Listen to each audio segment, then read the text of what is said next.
தமிழை நேசிக்கும் அனைவருக்கும் வணக்கம் நண்பா. ஆசிரியர் தகுதி தேர்வுக்கான தமிழ் முக்கிய கேள்வி வந்து பார்க்க போகிறோம்ப்பா. புரிச்சா? இந்த வீடியோவை ஸ்கிப் பண்ணால் உண்மையாக பார்த்தீங்கன்னா கண்டிப்பாக சொல்கிறேன், வரக்கூடிய டெட் எக்ஸாமில் 5ல் இருந்து 6 கேள்வி இதிலிருந்து மட்டும்தான் வரும் என்பதை சொல்லிக்கிறேன். மறக்காமல் வீடியோவை ஸ்கிப் பண்ணால் முழுமையாக பாருங்கள். உங்கள் நண்பர்கள், சொந்தக்காரங்க, இன்ஸ்டியூட்டில் இருக்கவங்க மறக்காமல் அவங்களுக்கு வந்து ஷேர் பண்ணுங்கள். அதே மாதிரி கண்டிப்பாக வரக்கூடிய டெட் எக்ஸாம் நிச்சயமாக நான் பாஸ் பண்ணிடுவோம் சார் நினைக்கிறவங்க தன்னம்பிக்கையும் குறிட்டாக மறக்காமல் லைக் பண்ணுங்கள். அதே மாதிரி தொடர்ச்சியாக வந்து உங்கள் சப்போர்ட்டை வந்து மறக்காமல் கொடுங்க பாச்சிடா. அதே மாதிரி எத்தனை கேள்வி உங்கள் விடை தெரிஞ்சுங்கிறத மறக்காமல் வீடியோவை ஸ்கிப் பண்ணால் முழுமையாக பார்த்துட்டு கடைசியாக வந்து கண்டிப்பாக ரிப்ளை பண்ணுங்கள். அதே மாதிரி கையில் ஒரு நோட்டு பேனா எடுத்துட்டு நான் சொல்லக்கூடிய ஒவ்வொரு விஷயத்தையும் தயவு செய்து எழுதி வைத்துக் கொள்ளும் என்பதை வந்து நான் தானித்தனமாக சொல்லிக்கிறேன். புரிச்சா? கண்டிப்பாக வீடியோ ஸ்கிப் பண்ணாமல் ரொம்ப யூஸ்ஃபுல்லாக இருக்கும்பா. புரிச்சா? முதல் கேள்வி பாருங்க. கவலைகளை தூக்கி கொண்டு திரியாதே, அவை கை குழந்தை அல்ல என்று தம் கவிதை வரிகளில் கூறி உள்ளவர் யார்? இந்த கவிதை வரியில் கூறினது யாருன்னு கேட்குறாங்க. யாருன்னா மு மேத்தா. புரிச்சா? மு மேத்தா. அதே மாதிரி பார்த்து வச்சுங்க. ஓமை கவிஞர் என்று அழைக்கப்படுவர் யார்? சுரதா. கவிமணி யாருங்க? தேசியம் விநாயகம் பிள்ளை. தமிழகத்தின் வேர்ஸ்வத் என்று அழைக்கப்படுவர் யார்? வாணிதாசன். புரிஞ்சாப்பா? அடுத்து பாருங்க, இந்த டாபிக் கண்டிப்பாக சொல்கிறேன், இதிலிருந்து ஒரு கேள்வி நிச்சயமாக வரும், ஆணித்தரமான ஒரு நண்பா. புரிஞ்சா? நான் இது எதுக்கு சொல்கிறேன்னா, இப்போ மு மேமத்தாவை பற்றி பார்த்தோம்ல, இந்த மு மேத்தா என்பவர் வந்து எங்கே பார்த்தா பெரிய பெரிய குளத்தில் வந்து பிறந்திருப்பார். புரிஞ்சான்பா? அவர் வந்து ஒரு நூல் எழுதி அதுக்கு சாகித்ய அகாடமி விருது வந்து பெற்றிருப்பார். எந்த நூல்னா ஆகாயத்துக்கு அடுத்த வீடு. புரிஞ்சா? ஆகாயத்துக்கு அடுத்த வீடு என்ற நூலுக்காக சாகித்ய அகாடமி விருது பெற்றவர் யார்? மு மேத்தா. அதே மாதிரி பார்த்து வச்சுக்கோங்க. வெள்ளை பறவை எனும் நூலின் ஆசிரியர் யார்? சீனிவாச ராகவன். புதுக்கவிதையின் தோற்றமும் வளர்ச்சியும் என்ற நூலை எழுதியார் வள்ளிக்கண்ணன். புரிஞ்சா? இதுவும் ஒரு சாகித்ய அகாடமி பெற்ற நூல். அடுத்து பாருங்க. மணிக்கொடி காலம் ராமையா. ஆலப்பானை யார்? அப்துல் ரகுமான். ஒரு கிராமத்து நதி எனும் நூலின் ஆசிரியர் சிபி பாலசுப்ரமணியம். இந்த கேள்வி ரெகுலராக வந்து கேட்குறாங்க. இந்த நூலுக்கான சாகித்ய அகாடமி விருது பெற்ற ஆண்டு வந்து எப்போ? 2002ஆம் ஆண்டு. ஒரு கிராமத்து நதி, சிப்பி பாலசுப்ரமணியம். அடுத்து பாருங்க.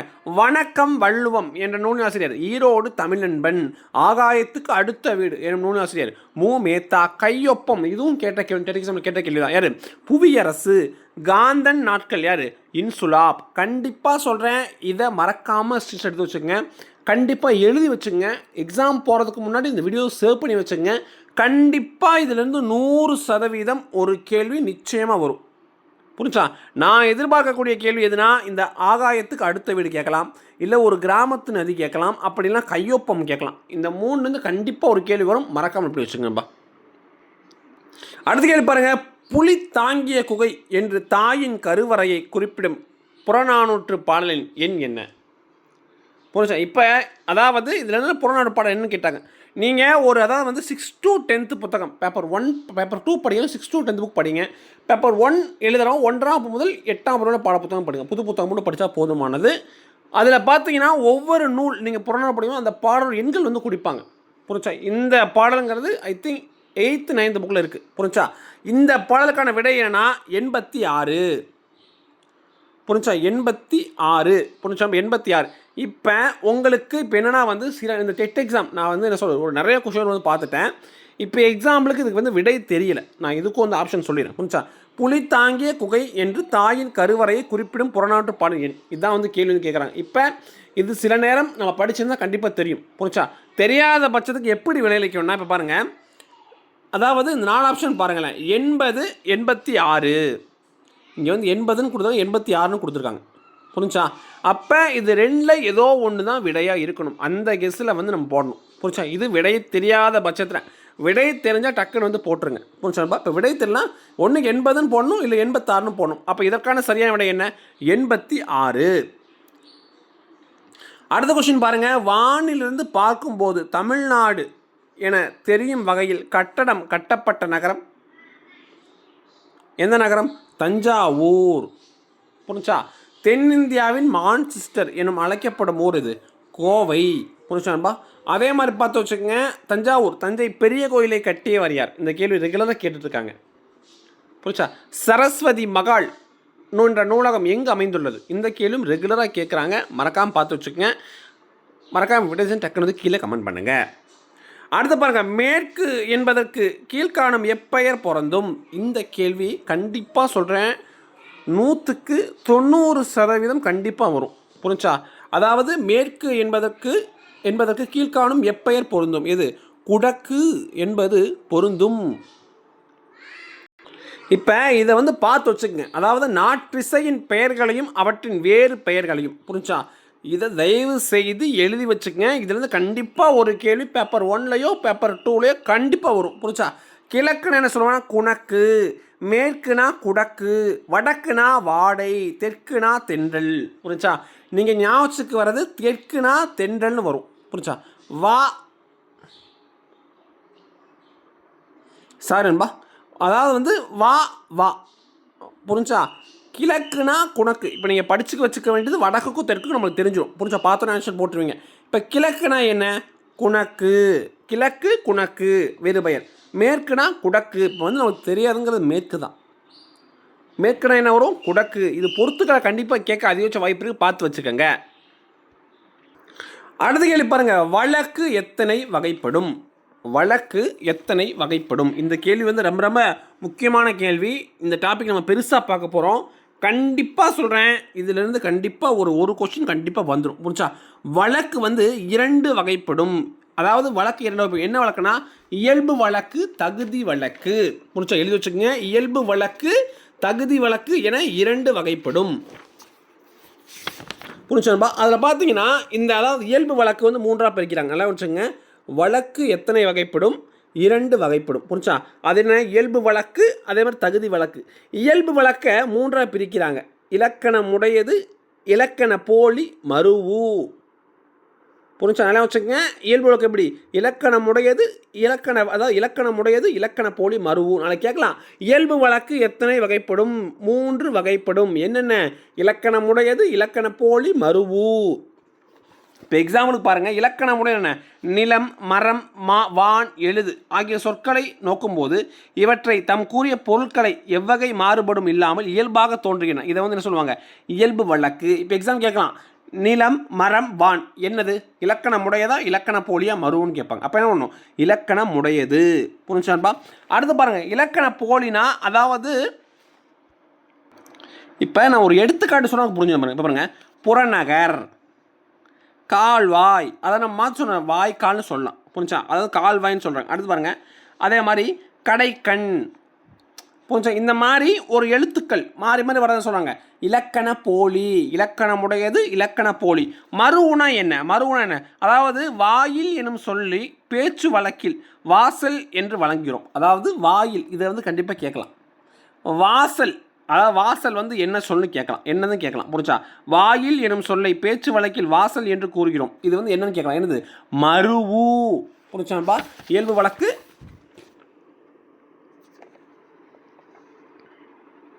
இயல்பு வழக்கு வந்து 3 வகைப்படும். ஒன்று இலக்கணமுடையது, இலக்கண போலி, மருவு. புரிஞ்சான்பா? தகுதி வழக்கு பாருங்கள். தகுதி வழக்கு மருவுங்கிறதுன்னு சொல்லுவாங்க. கோவை, அதே மாதிரி கோவை என்ன சொல்லுவாங்க? கோவை முத்துறது தான் கோவைன்னு சொல்லுவாங்க. குடந்தைன்னு சொல்லுவாங்க. அதே மாதிரி எந்தை, போதும், இது மாதிரி சொல்லுவாங்க. புரிச்சா? அடுத்து பார்த்துங்க, தகுதி வழக்கு. தகுதி வழக்கும் 3 வகை இருக்குது. இடக்கரடக்கல், மங்களம், குழுக்குறி. புரிச்சா? இப்போ பாருங்கள், அதாவது பிறரிடம் வெளிப்படையாக சொல்லத்தகாத சொற்களை, தகுதியுடைய சொற்களை கூறுவது. பிறரிடம் வந்து அந்த சொல்லக்கூடாதுன்னு சொல்லிட்டு தகுதியான சொல்ல வந்து என்ன சொல்லுவாங்க? இடக்கரடக்கல் சொல்லுவாங்க. கால் கழுவி வந்தேன், குழந்தை வெளியே போய்விட்டது, ஒன்றுக்கு போய் வந்தான். புரிஞ்சா? இந்த மாதிரி சொல்ல என்ன சொல்கிறாங்க? இடக்கரடக்கல். இதே நாளைக்கு எக்ஸாம்பிளாக கொடுப்பாங்க. எக்ஸாம்பிளை பார்த்து வச்சுக்கோங்க. மங்களம்னு பார்த்துங்க, மங்களமான வார்த்தைகள். அதாவது பார்த்தீங்கன்னா ஓலை, திருமுகம், அதே மாதிரி கருப்பு ஆடு, வெள்ளாடு, சுடுகாடுன்னு சொல்லுவாங்க, நன்காடுன்னு சொல்லுவாங்க. புரிஞ்சா? அதாவது வந்து மங்களமான வார்த்தையை பயன்படுத்தி சொல்கிறது. புரிஞ்சா? குழுவுன்னு சொல்கிறாங்க, பொன்னை பறி எல்லாம், அதாவது வந்து பொற்கொள்ளர் பயன்படுத்துவது. புரிஞ்சா? ஒரு குழு வந்து ஒரு குழு குறியன்னு சொல்லுவாங்க. புரிஞ்சா? அதாவது வந்து ஒரு குழுவாக இருக்கும், அந்த வார்த்தையை வந்து இப்போ யூஸ் பண்ணுவாங்க. அதை தான் என்ன சொல்லுவாங்க? குழு குறின்னு சொல்லுவாங்கப்பா. புரிஞ்சா? இப்போ நான் சிம்பிளாக சொல்லிடுறேன். கண்டிப்பாக இதுலேருந்து ஒரு கேள்வி நிச்சயமாக வரப்போகுது. அதுக்காக தான் நான் இவ்வளோ உசுரை கொடுத்து கத்திட்டு இருக்கேன். தயவுசெய்து எழுதி வச்சுருக்கேன். புரிஞ்சா? வழக்கு 2 வகைப்படும். ஒன்று இயல்பு வழக்கு, இன்னொன்று தகுதி வழக்கு. இயல்பு வழக்கு என்ன சொல்கிறாங்க? இலக்கணம் உடையது என்ன சொல்கிறாங்க? இலக்கணம், நிலம், மண், இதெல்லாம் என்ன சொல்கிறது? ஒரு இலக்கணம் சார்ந்ததாக இருக்கும். புரிஞ்சா? அதெல்லாம் என்ன சொல்கிறது? இலக்கணம் உடையன்னு சொல்கிறாங்க. இலக்கணம் போல என்ன சொல்கிறது? அதை வந்து புறநகர், வாய்க்கால் இந்த மாதிரி சொல்லுவாங்க. இலக்கண போலி. புரிஞ்சா? மருவுனா மருவி வருவது. இப்போ வந்து வாயில்னு சொல்கிறோம், வாசல்னு சொல்கிறோம். புரிஞ்சா? அதே மாதிரி என்ன சொல்கிறோம், அந்த அதாவது கோவையை கோவன்புத்தூர்னு சொல்லணும். புரிஞ்சா? அதாவது கோவன்புத்தூர், குடந்தை, மந்தை இந்த மாதிரி சொல்கிறது. புரிஞ்சா? தகுதி வழக்கம் அதே மாதிரி 3 வகைப்படும். இடக்கரடக்கல், மங்களம், குழுக்குறி. இடக்கரக்கல் சொல்கிறாங்க கால் கழுவி வந்தான், அதென்ன சொல்லுவாங்க இடக்கரல் அளக்கல் சொல்லுவாங்க. புரிஞ்சா? மங்களம் வந்து மங்களமான வார்த்தையை வந்து போட்டு சொல்கிறத மங்களம் சொல்கிறாங்க. குழுக்குறினா ஒரு குழுவாக இருக்கிறவங்க சொல்லிக்கிறத குழுக்குறின்னு சொல்கிறாங்கப்பா. கண்டிப்பாக பார்த்து வச்சுங்க. ஒரு கேள்வி நிச்சயமாக உறுதி உறுதி உறுதி.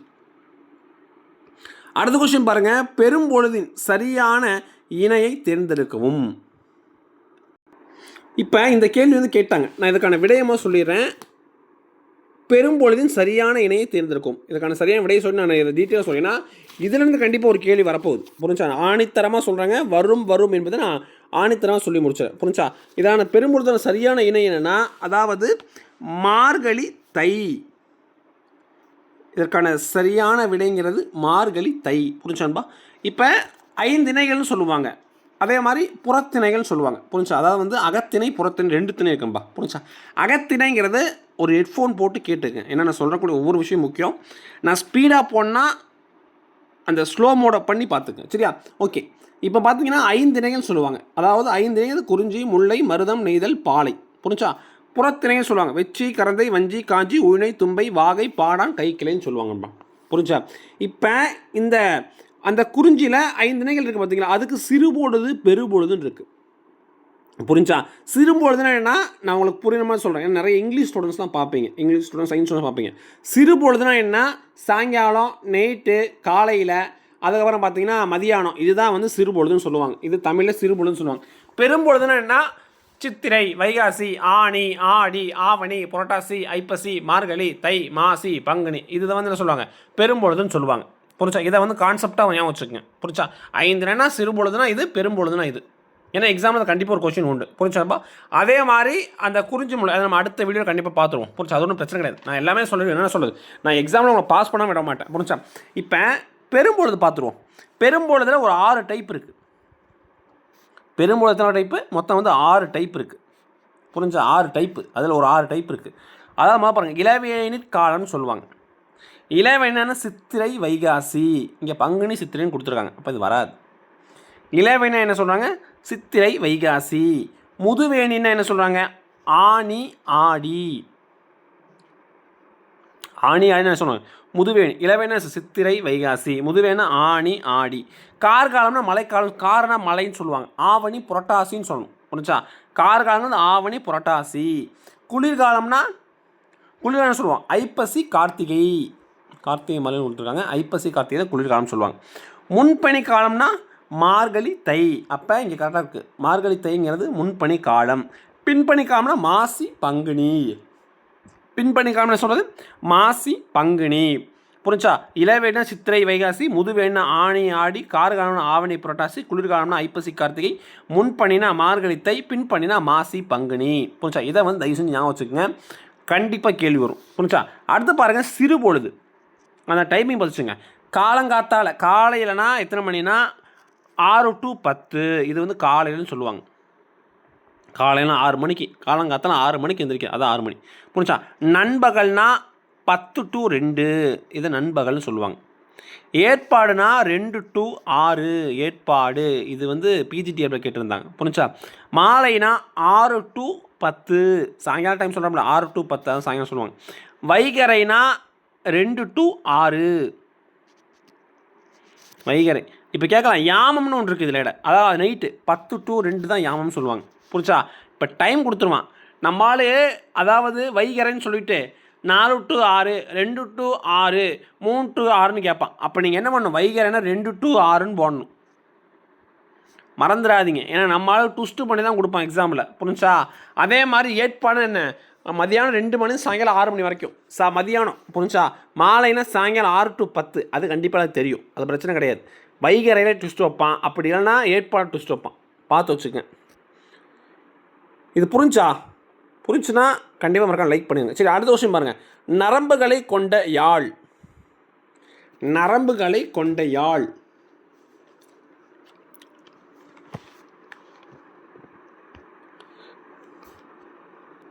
நரம்புகளை கொண்ட யாழ் எதுங்க? சகோடா யாழ். என்னதுங்க? சகோடா யாழ்.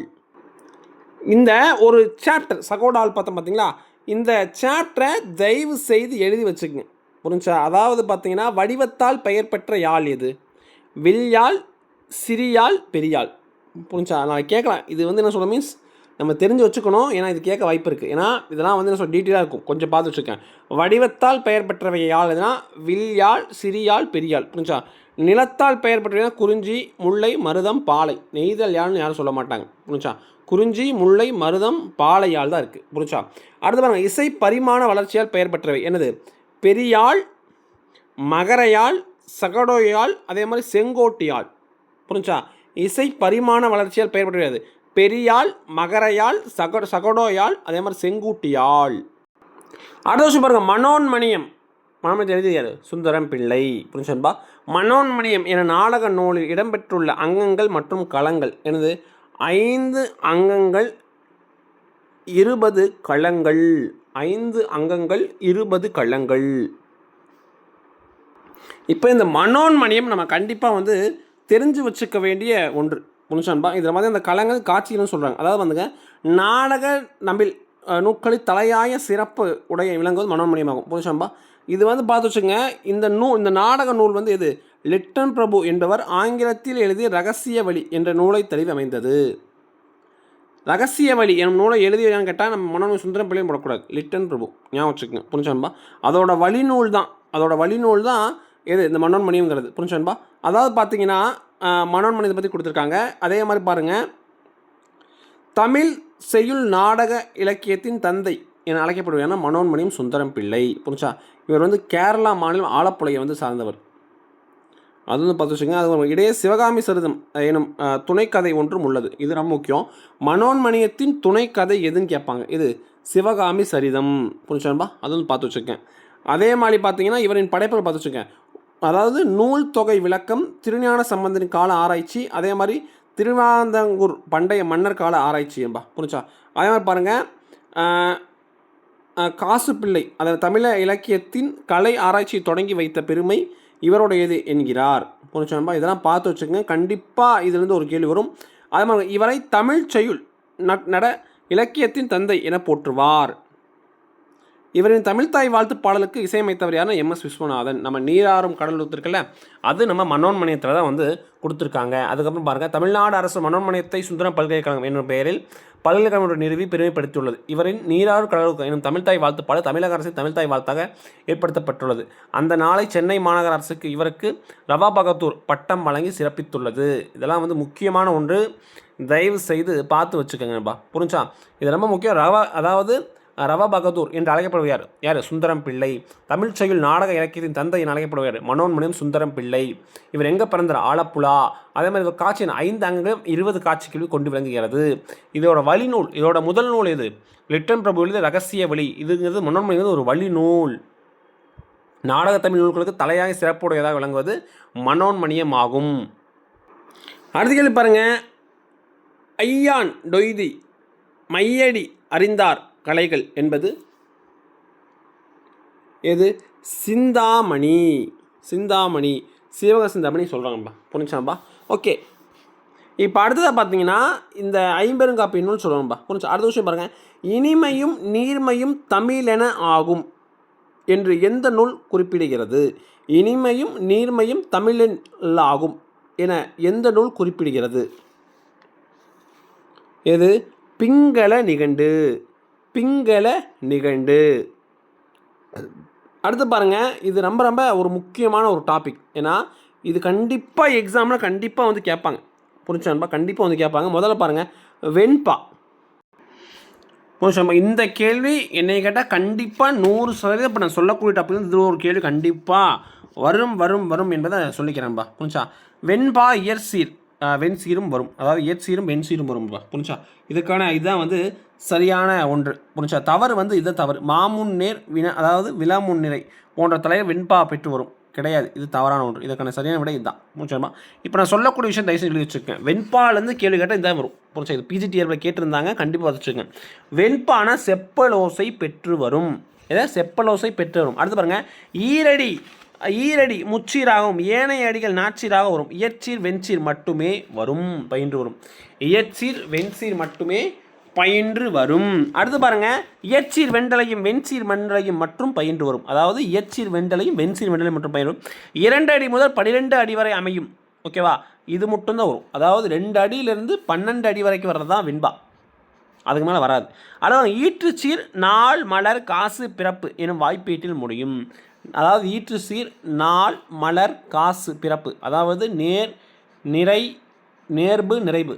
நான் அழகிட்டு வாய்ப்பாடு உங்களுக்கு தெரியலனா கண்டிப்பாக கீழே கமெண்ட் பண்ணுங்கள், அடுத்து கண்டிப்பாக சொல்லிக் கொடுத்துறேன். சரியா, அதனால் அது பார்த்து வச்சுக்கோங்க. அதாவது வெண்பாங்கிறது செப்பலோசை பெற்று வரும். அதுக்கப்புறம் என்ன வரும், இயற்சீர் வெண்டலையும் வெண்சீர் வெண்டலையும் மட்டும் பயின்று வரும்.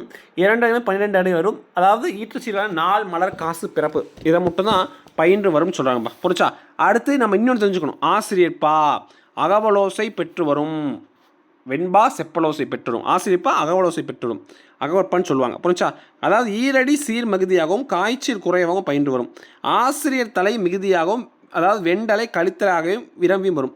3 அடி முதல் எழுதுபவர் மனநிலைக்கு ஏற்ப வரும். புரிச்சா? ஏகாரத்தில் முடிவது எது? ஆசிரியப்பா. ஏகாரத்தில் முடிவது ஆசிரியப்பா. அதாவது 2 சீர்லேருந்து 12 சீர் வந்தால் அதை வந்து வெண்பான்னு சொல்லுவாங்க.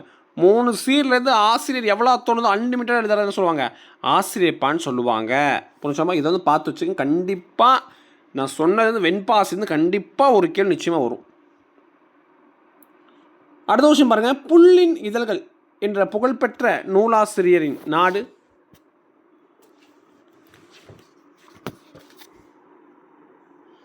டக்குன்னு கமெண்ட் விடை சொல்லுங்கள். எது? அமெரிக்கா. இந்த நூலின் ஆசிரியர் வந்து யாருன்னா கேபி நீலமணி. புல்லின் இதழின் நூல் ஆசிரியருங்க கேபி நீலமணி. எந்த ஆண்டு புத்தகம்? 1985ஆம் ஆண்டு. புரிஞ்சா? புல்லின் இதழ் என்ற புகழ்பெற்ற நூலின் ஆசிரியர் வருது அமெரிக்கா. எழுதியாரு கேபி நீலமணி.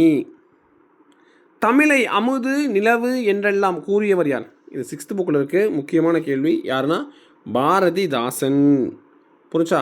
பாவேந்தர், அதே மாதிரி புரட்சி கவிஞர் என்று அழைக்கப்படுவார் பாரதிதாசன். இவருடைய பேர் என்ன? கனக சுப்புரத்தினம். புரிச்சான்பா?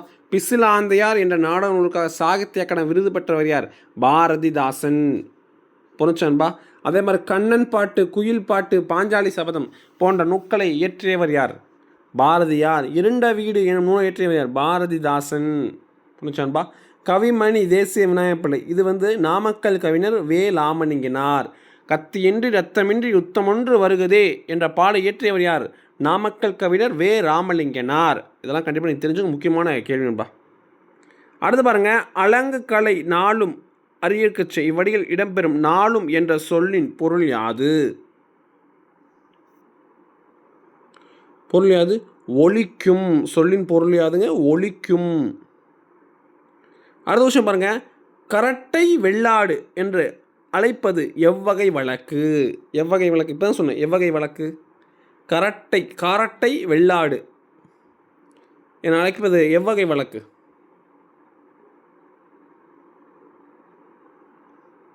இலக்கண முறையதுன்னு சொல்லுவோம். இலக்கண சொல்லுவோமா? முதல்ல நம்ம ஆப்ஷன்லேயே போவோம். இலக்கண போலி சொல்லுவோமா? சொல்ல மாட்டோம். ஏன்னா இலக்கண போலிங்கிறது நகர்ப்புறம் அந்த மாதிரி வரணும், இல்லை வாய்க்கால் அந்த மாதிரி வரணும். கரட்டை வெள்ளாடுன்னு காரட்டை வெள்ளாடு சொல்கிறாங்க, வராது. அடுத்து பாருங்கள், குழுக்குருவி சொல்லுவோமா? இது குழுக்குருவி சொல்லுவாங்க. ஏன்னா வெள்ளாடு வந்திருக்கு. ஒரு குழுவோட இது சொல்ல குழுக்குருன்னு சொல்லுவாங்க. ஒன்று மங்களமாக இருக்கணும், இடக்கடக்காக இருக்கணும். புரிச்சா? இடக்கடக்கல் வர வாய்ப்புகள் கிடையாது. அப்போ இதற்கான விடைங்கிறது மங்களம். புரிஞ்சா? மங்களம். அதாவது வந்து அந்த வார்த்தையை வந்து கொஞ்சம் இதாக சொல்கிறதுக்கு தான், அதாவது காரட்டை வெள்ளாடுன்னு சொல்கிறாங்க. காராட்டை வெள்ளாடு. புரிச்சா? இது வந்து இதற்கான காரட்டை வெள்ளாடு என அழைப்பது எவ்வகை வழக்குனா மங்களம். அடுத்த கேள்வி பாருங்க, முத்தேன் தொகை சொற்களின் இடம் பெறாதவை. இதில் எது இடம் பெறாதவை?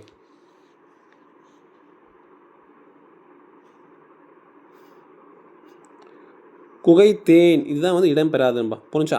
அடுத்து பாருங்கள், இதில் பார்த்தீங்கன்னா கொம்புத்தேன், அதே மாதிரி மலைத்தேன், அதே மாதிரி கொசுத்தேன் சொல்லுவாங்கப்பா. புரிஞ்சா? இதெல்லாம் வந்து இதில் வந்து இடம்பெறும். புரிஞ்சா? அடுத்த கொஸ்டின் பாருங்கள், தேமாவும் புளிமாவும். புரிஞ்சா? மரத்தில் காய்க்கும் கீர்களில் அக்காய்கள் நன்கு காய்க்கும் பாடலில் இடம்பெறும். தே புளிமா எனும் சொற்களுக்கு அசை தேர்ந்தெடுக்க. நேர் நேர் தேமா, நிறை நேர் புளிமா, நேர் நிறை கருவிலம், நிறை நேர் கூவிலம் சொல்லுவாங்கப்பா. புரிஞ்சா? இதுதான் புரிஞ்சா? இப்போ என்னன்னா, அதாவது இதற்காக தேமா புளிமா என்ற சொற்கள் அசையை தேர்ந்தெடுக்கும்னு சொல்லியிருக்காங்க. புரிஞ்சா? இப்போ இதற்கான விடை என்ன? நேர் நேர் தேமா, நிறை நேர் புளிமா. அப்போ இதுக்கான விடைங்கிறது பி தான் இதற்கான சரியான விடை என்பா. புரிஞ்சா? இப்போ இந்த நேர் நிறை இதெல்லாம் நிறைய பேருக்கு கன்ஃபியூஷனாக இருக்குது. ஏன்னா நேர்னா என்ன, நிறைனா என்ன, கொஞ்சம் அதை பற்றி தெரிஞ்சுக்கணுமா. நிறைய பேர் கேட்டால் கண்டிப்பாக அதுக்கான எக்ஸ்க்ளூசிவ் வீடியோ கொடுத்துறேன். கண்டிப்பாக அது எக்ஸாமில் கண்டிப்பாக இருந்து ஒரு கேள்வி உண்டு. அடுத்த விஷயம் பாருங்கள். வருக்கை என்ற சொல் குறிப்பது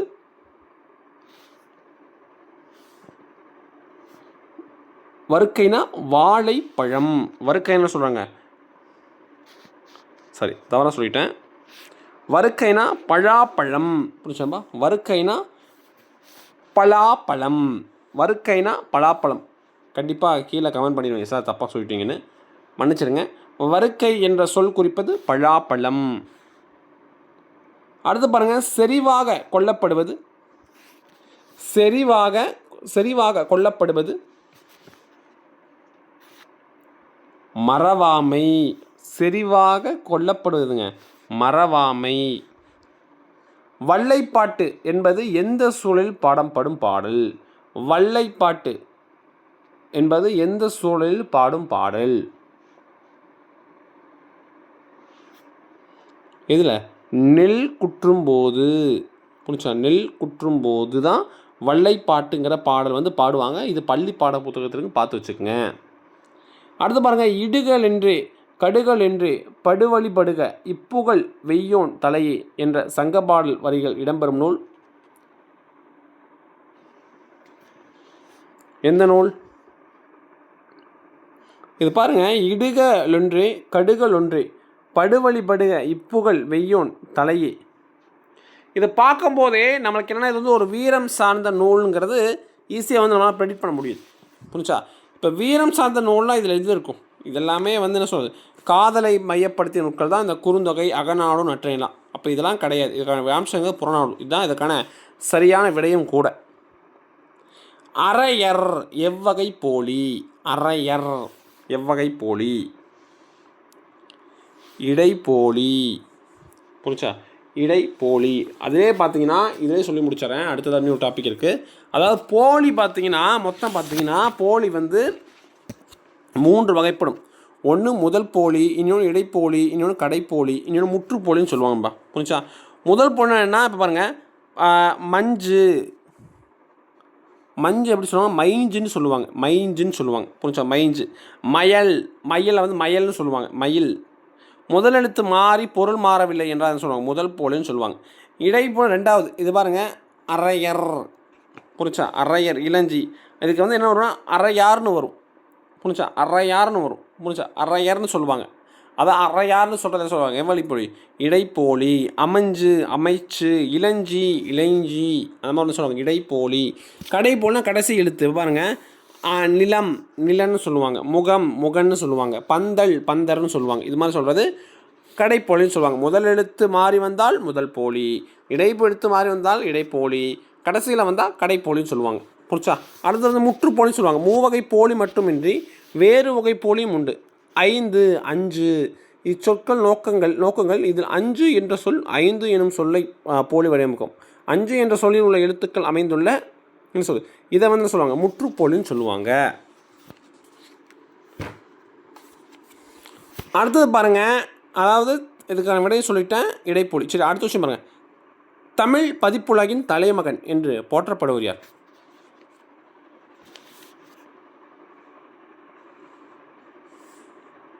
யார்? சீவை தாமோதரனார். நாலாய திவ்யபிரபந்தத்தோடு தொடர்பில்லாதவர்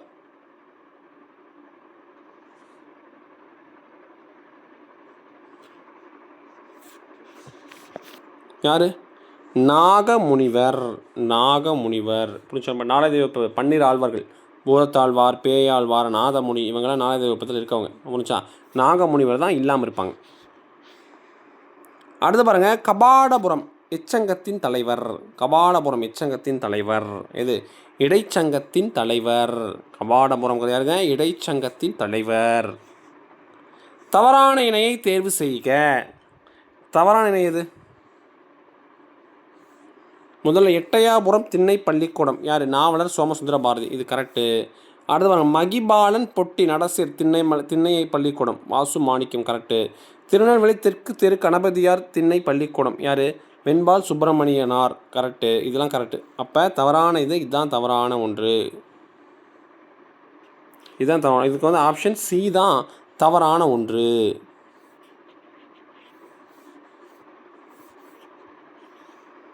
அடுத்து பாருங்க, எழுது மீன் என்பது என்ன சொல்லுவாங்க? பன்மை ஏவல் வினைமுற்று. எழுது மீன் என்பது என்ன? பன்மை ஏவல் வினைமுற்று. ஐ வழியவும் விதி பொருந்தாத சொல் எது? இதில் விதி பொருந்தாத சொல் எதுன்னு கேட்குறாங்க.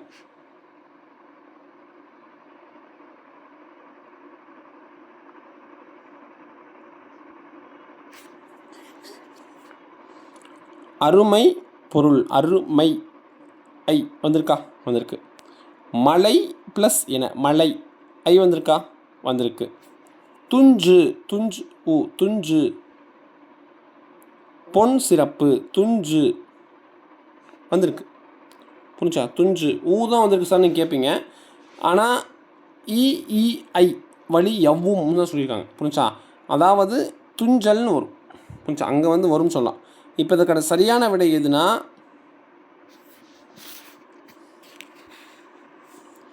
பொன் ப்ளஸ் சிறப்பு, பொஞ்சிறப்பு. இங்கே தான் வவ்வாது பாருங்கள். மனை ப்ளஸ் என மனை என. அருமை ப்ளஸ் பொருள் அருமை பொருள்னு சொல்லுவோம். புரிஞ்சா? இல்லை அருமை ப்ளஸ் பொருள் துஞ்சல்னு சொல்லுவோம். புரிஞ்சா? துஞ்சி அல்னு சொல்லுவோம். துஞ்சி எல்னு சொல்லுவோம். நீங்கள் அதை ப்ளஸ் பண்ணி பார்த்தா உங்களுக்கு தெரியும். புரிஞ்சா? இந்த மாதிரி கேள்வியும் ஒரு டைம் ரெண்டையும் படித்து பார்த்து ஆன்சர் பண்ணுங்கள். 59வது கேள்வி பாருங்கள். இதற்கான விடை என்ன வரும்?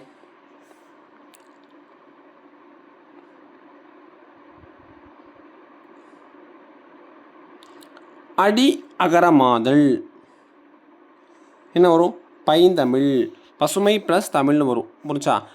பசுமை ப்ளஸ் தமிழ். அது வந்து ஈறுபோதல் என்ற விதிப்படி பசு ப்ளஸ் தமிழாக மாறும். புரிஞ்சா?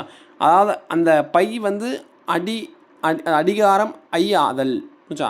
அது என்ன ஆகுனா அந்த பசுந்தமிழில் பாருக்கு பார்த்தீங்களா, அது வந்து ஐயா மாறுது, பையா மாறுது. அதை தான் இங்கே சொல்கிறாங்க அடியாத. ஆதி நீடல். ஆதி நீடலுக்கு என்ன சொல்லுவாங்க? முதுமை ப்ளஸ் ஊர். முதுமை ப்ளஸ் ஊர் இது பண்ணுற விதிப்படி அப்புறம் முது ப்ளஸ் ஊராக மாறும். ஆதி நீடல் முது ஊராக மாறும். புரிஞ்சா? இனமிகள். கருங்கடல். கருமை ப்ளஸ் கடல். மை ஈடுபடுறது போய் மை போயிடும். அப்புறம் இருக்கு வந்து பாருங்கள், இது நான் சொல்கிறேன் பாருங்கள். கருங்கடல் கருமை ப்ளஸ் கடலாக இருக்குது. இந்த மை போயிடுது, கரு ப்ளஸ் கடலாக இருக்கும். அங்கே கா இருக்குது, காவோட மாற்றின இங்கு, அப்போ கருங்கடலாக மாறிடுது. புரிஞ்சா? தன்னின்று இரட்டொடித்தல் என்ன சொல்கிறாங்க? வெற்றிலை. வெறுமை கூட்டல் இலை. புரிஞ்சாப்பா? அதாவது தண்ணி முயற்சி. புரிச்சா? இப்போ நம்ம இதை இப்போ திடீர்னு நமக்கு விடை தெரியல. இப்போ நம்ம ஆப்ஷன்லேயே போவோமே பாருங்கள். இது ஒரு ட்ரிக்கு மட்டும் சொல்கிறேன், நோட் பண்ணி வச்சுக்கோங்க. இப்போ பாருங்கள், இங்கே 4 மேட்ச் ஆகுதா? ஆப்ஷன் தெரியாத பட்சத்துக்கு சொல்கிறேன். மேட்ச் ஆகுது. 3 மேட்ச் ஆகுதா? மேட்ச் ஆகுது. ஓகேவா? இப்போ இங்கே 4 மேட்ச் ஆகுது நீங்கள் கேட்கலாம். புரிஞ்சா? நான் ஒரு ட்ரிக்கில் சொல்கிறேன். புரிஞ்சா? அடுத்து பாருங்கள், இந்த கேள்வி 2 தான் மேட்ச் ஆகுது. அடுத்த கேள்வி இங்கே 1 மேட்ச் ஆகுது. ஆப்ஷன் தான் அதுக்கான விடை. ஆப்ஷன் தான் அதுக்கான சரியான விடை. பிலிப்பாயும் சாகாடும் அச்சிலும் அப்பண்டம் சால மிகுந்த பெயின் இக்குறள் பயின்றோர் மணி. இது நம்ம சேனல் ரெகுலராக பார்க்குறதா கொஷின் தான். பிரிது மொழிதல் அணி. பிரிது மொழிதல் அணி. புரிச்சோன்பா? இவ்வளோ தான். ஒரு 30 கொஷின் பார்த்துருக்கோம். இந்த 30 கொஷினும் நம்ம வந்து என்ன சொல்கிறது, ஒவ்வொரு கொஷின்லேருந்து இருந்து ஒரு 5 கொஷின் கண்டிப்பாக வந்துடும். குறிப்பாக சொல்லப்போனால் நம்ம பார்த்த மெயினான ஒரு டாப்பிக்னா இந்த தகுதி வழக்கு, அதே மாதிரி இயல்பு வழக்கு. அது கண்டிப்பாக வந்து ஒரு கேள்வி. போலி வந்து பார்த்துட்டோம், அதுலேருந்து கண்டிப்பாக வந்து ஒரு கேள்வி வரும். புரிச்சோன்பா? அதுக்கப்புறம் பார்த்தீங்கன்னா அந்த நம்ம என்ன பார்த்தோன்னா இந்த வெண்பா ஆசிரியரை பார்த்தோம், அதுலேருந்து கண்டிப்பாக வந்து ஒரு கேள்வி வரும். புரிஞ்சோம்பா? அதே மாதிரி மேத்தா அந்த சாகித்ய அகாடமி விருது பார்த்தீங்களா, அதுலேருந்து கண்டிப்பாக ஒரு கேள்வி வரும். புரிஞ்சோம்பா? அதே மாதிரி பார்த்து வச்சுக்கோங்க, புறநானூறு நாலடியார் கொஞ்சம் எல்லாமே டீல்ஸ் தெரிஞ்சு நாடேற்ற சமண முனிவர்கள், அப்புறம் மனோன்மணியத்தை பற்றி தெரிஞ்சிருக்கோம். புரிஞ்சா? அதுலேருந்து கண்டிப்பாக ஒரு கேள்வி வரும். அப்புறம் யாக்களை பற்றி தெரிஞ்சிருக்கோம். அப்புறம் சிறுபொழுது பெருபொழுது அதை பற்றி தெரிஞ்சுக்கிட்டோம். அதுலேருந்து ஒரு கேள்வி வரும். புரிஞ்சாப்பா? அதே மாதிரி இந்த மேற்கு இது ரெகுலராக கேட்குற கேள்வி. அதுலேருந்து கண்டிப்பாக ஒரு கேள்வி வரும்பா. புரிஞ்சா? இப்போ நான் பார்த்தது கண்டிப்பாக சொல்கிறேன் 100% ஒரு 5 கேள்வி வரும்பா. புரிஞ்சா? தொடர்ச்சியாக வந்து நீங்கள் சப்போர்ட் கொடுங்க. தொடர்ச்சியாக நீங்கள் கொடுக்குற சப்போர்ட்டில் தான் நாங்கள் வந்து இருக்கிறோம். நான் அந்த நேர் எல்லாமே உங்களுக்கு ஃபுல்லாகவே சொல்லி கொடுத்துட்றேன். அதே மாதிரி சைக்காலஜி வீடியோ ஆல்ரெடி போட்டோம். புரிஞ்சா? ஆல்ரெடி போட்டோம். நிறைய பேர் கேட்பீங்க சார் சைக்காலஜி கொடுங்க, சோசியல் கொடுங்கலாம் கேட்குறீங்க. ஆல்ரெடி வீடியோஸ் கொடுத்து தான் இருக்கோம். நீங்கள் யாரும் ஃபாலோ பண்ணுறதில்ல. அவ்வளோதான் மேட்ரு. புரிஞ்சா? தொடர்ச்சியாக படிங்க. வெற்றி நிச்சயம் வெல்வதெல்லாம்.